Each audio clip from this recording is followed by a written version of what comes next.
All right, welcome everyone. Thank you for joining us this evening for our special council meeting on the 27th of May 2025. It's only a week since we had our last regular council meeting, but we're back again, and this is a special meeting, and it's one we're looking forward to as councillors to hear from residents about our corporate suite of documents. So thank you for those who are joining us here in the gallery today and those online who are taking the time to watch this meeting and watch the contributions from our community.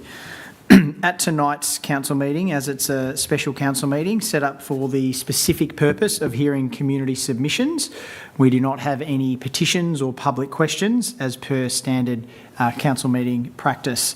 This evening's meeting is for the specific purpose of hearing from our community who've sought to make a verbal submission on our corporate suite of documents. So firstly, I'd like to acknowledge my fellow councillors here this evening, tonight, and members of our executive team. We've got on my right-hand side Mr Glenn Patterson, the Chief Executive Officer, and at the end we have Miss Kerry New, Acting Director of City Planning and Infrastructure. We've also got Steve Coldham, Director of Community Life, and we're supported, and Jen Bednar to my left, sorry Jen, Director of Customer and Corporate Services, and we're also supported by our Office of Council team, as well as our audio-visual team and a number of other senior staff. So thank you all for joining us and welcome. We do have an apology this evening from Councillor Gary Rowe, and that will be noted in the minutes, and there are two councillors who will be joining us shortly. I understand they're not far away. Also would like to note our 2025 Citizen of the Year, Anthony Hanna, JP. Thank you for joining us today in the gallery. Welcome to you too. I'll move now to 1.1, which is our statement of acknowledgement that we start with every meeting. The City of Casey proudly acknowledges the traditional owners, Casey's Aboriginal communities and their rich culture, and pays respects to their elders past, present and future. We acknowledge Aboriginal people as Australia's first peoples and as the traditional owners and custodians of the land on which we work and live. I'll now move to 1.2, which is the reading of Casey's diversity statement. The City of Casey is home to a remarkable diversity of cultures, languages, faiths, identities, landscapes and stories, from our first Australians to our most recent arrivals and every wave in between. The City of Casey welcomes and represents all community members and their respective ambitions to live healthy, rewarding and happy lives. These intersecting and overlapping community stories form Casey's collective identity and contribute to its evolving, rich history. We recognise this diversity as our strength and we aim to share, nurture and celebrate it. Moving now to item 2, which is our Declaration of Interests. I have considered my obligations under Section 130 of the Local Government Act 2020 and do not have a conflict of interest relevant to the agenda papers. Do my fellow councillors have any conflicts of interest in the agenda they wish to declare? No hands, so no conflicts noted. Do any council officers have a conflict of interest regarding reports presented this evening? Thank you, officers. No conflicts to declare. All right, we'll now move to our officers' reports. Item 3, we have one officer report this evening. As I mentioned, it's a special council meeting and part of Open Council. So our first and only item is the community submissions in relation to draft suite of corporate planning documents.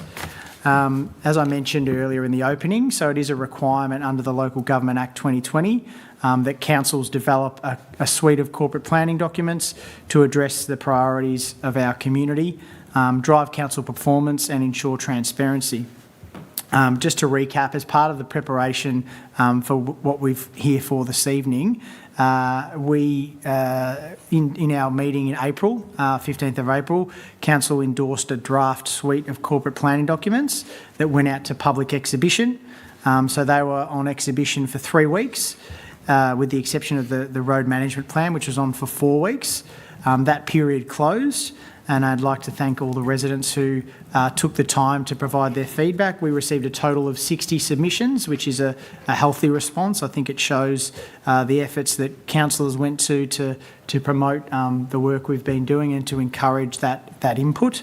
And as a result of that, the purpose of this meeting here today is to hear from submitters who, when submitting, noted a request to speak in front of council and speak to the councillors regarding their submission. So their presentations, along with the 60 submissions that we've received, will be considered as part of the final documents that are prepared for council adoption later next month on June 17. So without further ado, I'll now just welcome Rebecca Downs, who's the Acting Manager of Strategy, Innovation and Transformation, just to introduce this report before we begin to hear from submitters. So over to you, Beck.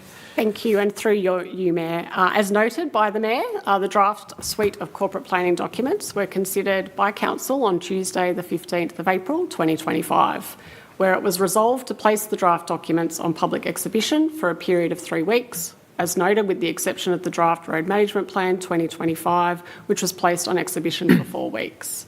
The public exhibition period represents part of a comprehensive Shape Your City community engagement process, which started in 2024, with the aim to inform the development of our suite of corporate planning documents. The earlier phases of this community engagement program reached approximately 4,600 members of the Casey community through a range of different engagement approaches, including a deliberative panel of 55 community members who were engaged in 4 workshops to provide their input. To encourage community engagement on Council's draft suite of corporate planning documents throughout the public exhibition period, dedicated pages were created on Casey Conversations, Council's online community engagement platform. This allowed community members to view all the documents, provide comments, and make formal submissions. This was in addition to media releases, newspaper advertisements, newsletter articles, and social media content to inform the community about the various documents and the opportunity to provide feedback. Over the exhibition period, there were approximately 2,725 visits to the Casey Conversations page, and as noted, with 60 formal submissions received through the page, Council's email address and emails to our councillors.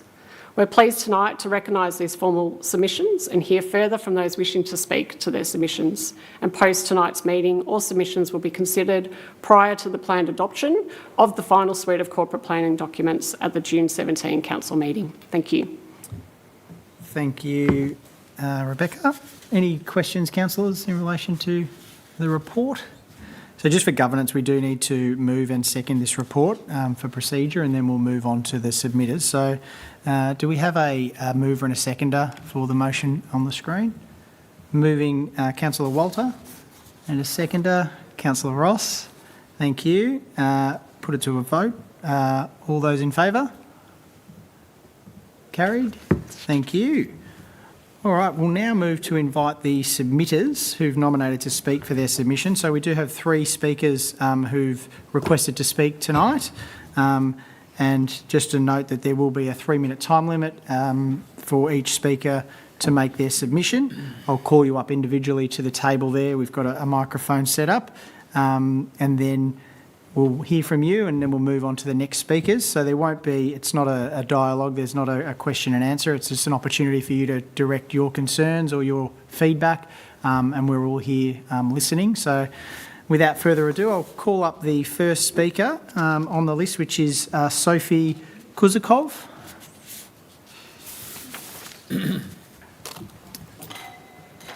Thank you, Sophie.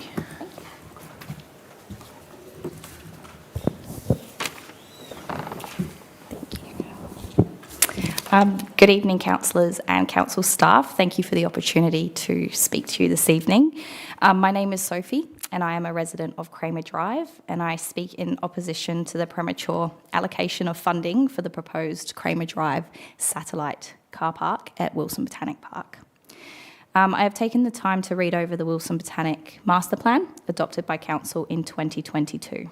The car park in question is listed as a long-term concept, a project intended for review beyond a 20-year horizon. It is by the plan's own terms out of scope until at least the first scheduled review in 2026 next year. There has been no formal variation to that plan, no strategic update, and no transparent justification provided for fast-tracking this project out of its intended timeline. This to me clouds community trust in long-term planning when out-of-scope items are prioritised ahead of essential short and medium-term works, such as important aspects of the park, including the playground and reconfiguration of visitor centre and the main car park area. Equally concerning is the lack of any public traffic or parking assessment to validate the need for this specific car park and to determine the impact on residential streets surrounding the proposed entrance to this car park. Without data, how can we know this is the right location or whether it is even addressing the current problems? This creates a significant risk of misallocated resources, safety oversight and unnecessary disruption to the surrounding community. It concerns me that my fellow neighbours nor I received any notice of this being pushed forward. While most of us has known this is in the 20-plus year plan, we have not expected this to be now in our current sites. We deserve the right to be able to give our feedback and input as the directly impacted residents of this car park. While I may be termed as one of the newer faces of Kramer Drive, according to some of my lovely neighbours who have been there 35 plus years, I can promise you that we are united in our concerns. Whether we've been there 5 years or 50 years, we all take pride in the Berwick Village feel, its special community, one built on neighbourliness, heritage, and a shared sense of place. That feeling deserves to be protected through careful and considered planning. I want to say up front that we absolutely love Wilson Botanic Park. It's a real gem in our community. We walk there, we celebrate there, we bring our kids there, our grandkids there.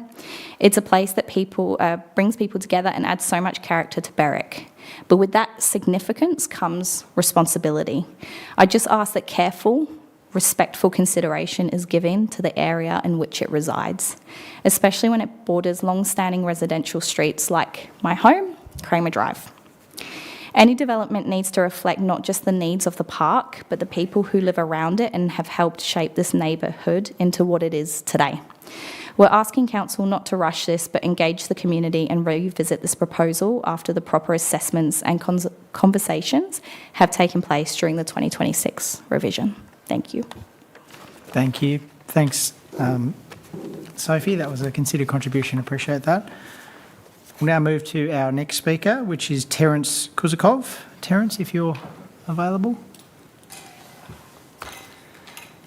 Thank you. While my wife was a lot more eloquent than I'm probably ever going to be, I also did not have time to prepare for this, so apologies for the haphazard speech and development of this, but I suppose from my feeling around this and looking at the budgets of what council has proposed, we do feel as a neighbourhood, a street, the surrounding streets of the park, that it is a true misallocation of funding. Without the data, traffic management, pedestrian analysis, any consultation around what we feel should have taken place before that budget was brought forward, it needs to happen. Otherwise, it is just in my mind, just something that should have been pushed later and the key stages of stage 1 and 2 brought forward. If we have the data behind it to show that it is necessary to bring in that additional car park, then we can propose that as part of the budget. But without the data, without the management, without the other key implementations of the strategy, it's not necessary. Short and sweet. Thank you very much for your time. That's about all. Thank you for that, Terrence. That was a very good on-the-spot contribution. Much appreciated. We'll now move to our third and I understand final speaker present today, which is Marsha De Silva. Marsha, if you're available. Thank you. Welcome to Council. Thanks. Yeah, thanks.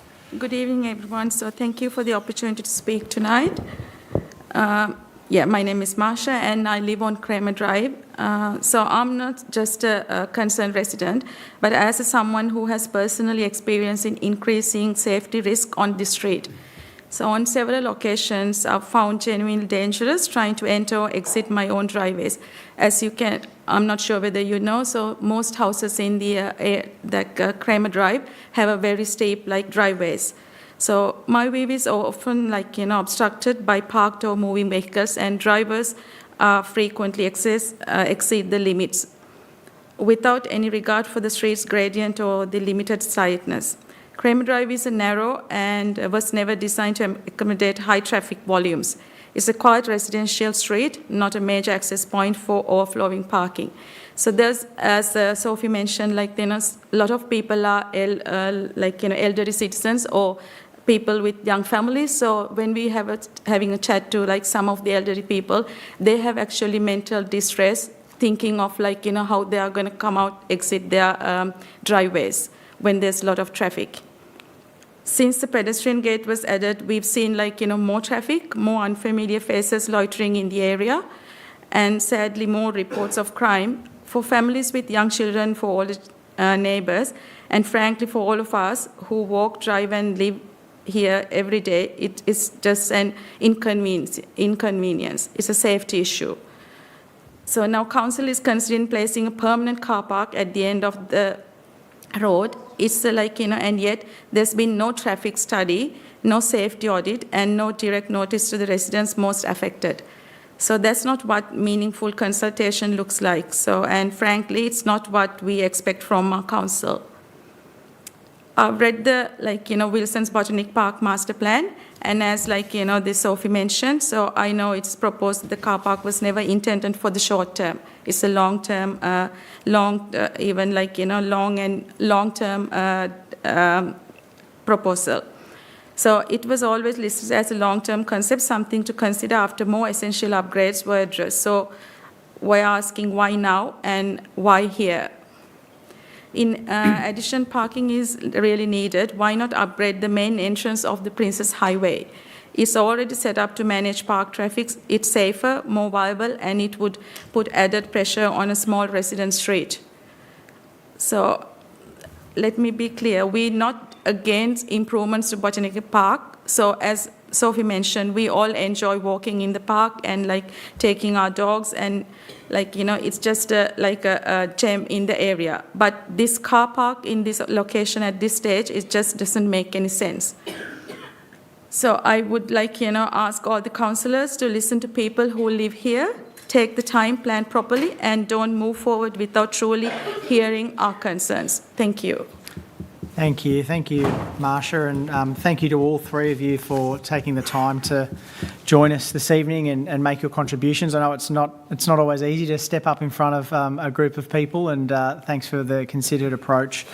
Your contributions today, as well as all the other, the 60 contributions in total, will be thoroughly considered by us as a group, and we will go through them line by line. We have been already, and we like to thank you and all the residents who've taken the time to look at our draft documents and make those submissions, and we'll return in June with a final set of documents that we'll put to council as part of our budgeting and corporate suite process. So on that note, I'd just like to say thank you again. We'll now close this special council meeting, and thank you for those of you who've joined us online, and thanks for the officers who've been here today. So thanks everyone, this meeting's now officially closed.